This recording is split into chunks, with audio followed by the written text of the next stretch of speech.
Hello, Eagle parents. Welcome to our weekly update. I know we didn't have one last week. It was a pretty chaotic week, but the news was pretty straightforward.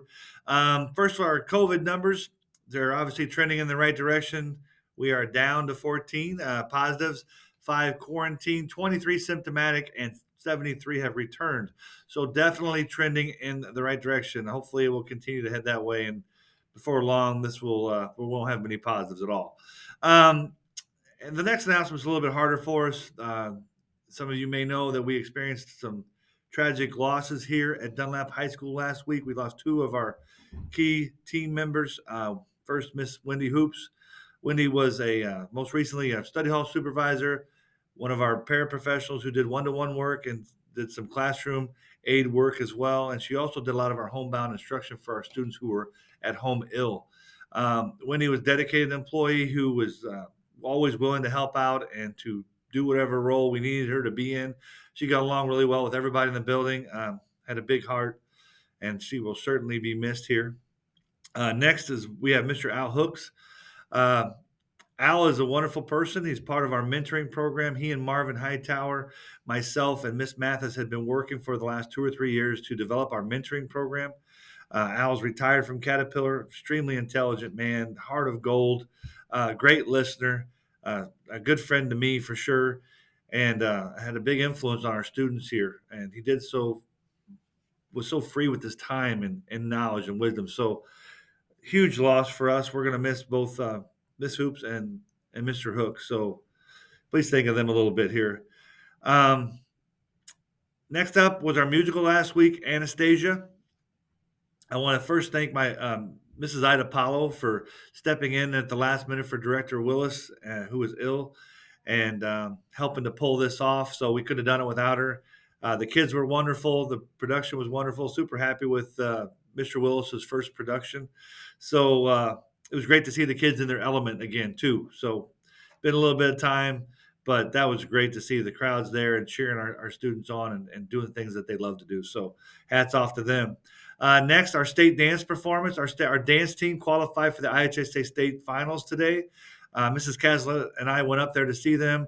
No matter how we're still waiting on the results, but no matter how they turn out, we couldn't be more proud of our girls and Coach England.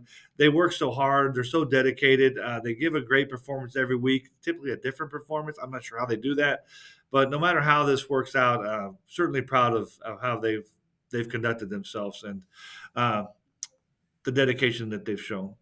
Next up, we have our winter seasons that are kind of mid-season, getting ready for the postseason, the athletics wise, and as well as band and choir doing the ILMEA contest. We also have the spring teams practicing here. So between 3:30 and 5:30, this is a really busy place. It's good to see the kids back again in their element, doing what they love to do, and getting some good activity and exercise in. So if you can only imagine what that looks like, but it's great to see a high school kind of returning to what a high school should look like.